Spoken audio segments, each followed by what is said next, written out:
اعوذ باللہ من الشیطان الرجیم، بسم اللہ الرحمن الرحیم۔ کلاس 9 اسٹوڈنٹ کیسے ہیں آپ سب؟ میں امید کرتی ہوں کہ آپ بالکل خیر خیریت سے ہوں گے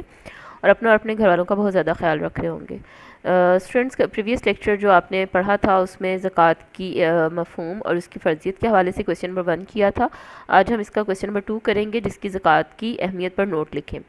اب پریویس لیکچر میں جیسے میں نے آپ کو بتایا تھا کہ زکوٰۃ کا مفہوم کیا ہے، سب سے پہلے اس کے آنسر میں بھی ہم جب بھی کوئی کویسچن کا آنسر لکھتے ہیں بچے، تو اس میں بہت زیادہ ضروری ہوتی ہے یہ چیز کہ جس کویسچن میں جو کویسچن آپ سے پوچھا جا رہا ہے پہلے آپ اس کے بارے میں نو ہاؤ بتا دیں کہ وہ کویسچن کا مفہوم، ورڈ کا مفہوم کیا ہے، یا اس اسپیسیفک ٹاپک کا میننگ کیا ہے، یا اس کی ڈیفینیشن کیا ہے۔ پھر اس کے بعد اس سے ریلیٹڈ جو انہوں نے بات پوچھی ہے اس سے فردر چلنا شروع کرتے ہیں۔ تو یہاں پر زکوٰۃ کی اہمیت پوچھی گئی ہے، لیکن زکوٰۃ کی اہمیت لکھنے سے پہلے ہم اس میں زکوٰۃ کا مفہوم بیان کریں گے کہ زکوٰۃ کا مفہوم جیسے ہم نے پہلے بھی بتایا تھا کہ لغوی معنی کیا ہے، اس کا پاک ہو جانا، نشو و نما پانا اور بڑھنا۔ اور اگر ہم اصطلاح کے حوالے سے دیکھتے ہیں تو اصطلاحی معنی سے مراد ایسی عبادت ہے جو ہر صاحب نصاب عاقل اور بالغ پر زندگی میں عاقل اور بالغ پر سال میں ایک مرتبہ ادا کرنا فرض ہوتا ہے جو صاحب نصاب ہو۔ اس کے بعد ہم زکوٰۃ کی اہمیت کے حوالے سے اگر دیکھیں تو زکوٰۃ ایک ایسی عبادت ہے جو کہ سماجی فلاح و بہبود کا ذریعہ بنتی ہے، کیونکہ معاشرے میں ایسے لوگ جو کہ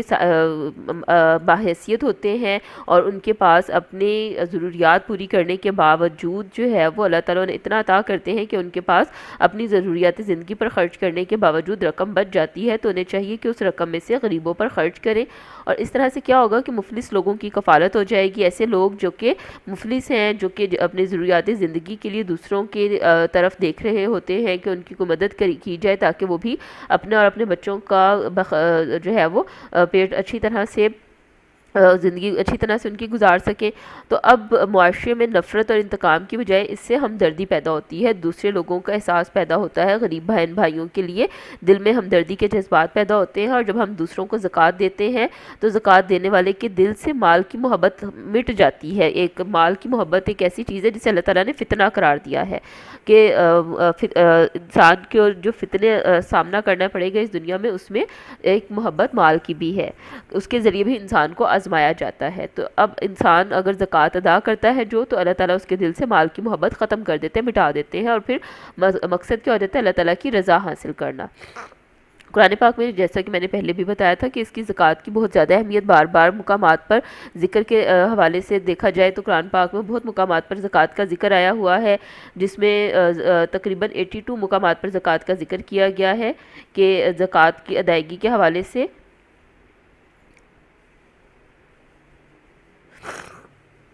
کہ زکوٰۃ ادا کرو اور نماز قائم کرو اور زکوٰۃ ادا کرتے رہو۔ اسی طرح سے منکرین زکوٰۃ کے لیے بڑی سخت وعید آئی ہے، جو زکوٰۃ ادا نہیں کرتے ہیں ان کے بارے میں اللہ تعالیٰ فرماتے ہیں کہ جو شخص سونا اور چاندی کو سید کر رکھیں گے اور اسے اللہ کی راہ میں خرچ نہیں کرتے ہیں، انہیں دردناک عذاب کی خبر سنا دیجیے، اور اس قیامت کے دن ان سونے چاندی کو جہنم کی آگ میں تپایا جائے گا، پھر اس سے ان کے چہرے، ان کے پہلو اور ان کی پشتیں داغی جائے گی، اور کہا جائے گا کہ یہ ہے وہ خزانہ جو تم اپنے لیے جمع کر کے لائے ہو، اب اس کا مزہ جو جمع تم نے کیا اس کا مزہ تم چکھو۔ تو اسٹوڈنٹس بڑے سخت الفاظ میں آپ نے دیکھا کہ اللہ تعالیٰ نے زکوٰۃ ادا نہ کرنے والوں کو وعید دی ہے کہ جو بھی وہ مال جمع کریں گے دنیا میں، آخرت میں وہی مال ان کے لیے آگ میں تپا کر ان کی پشتیں اور پہلو اس کے ساتھ داغے جائیں گے، اور اس مال کو ان کے لیے عذاب کا سبب بنایا جائے گا۔ تو ہم اس سے کے ساتھ ساتھ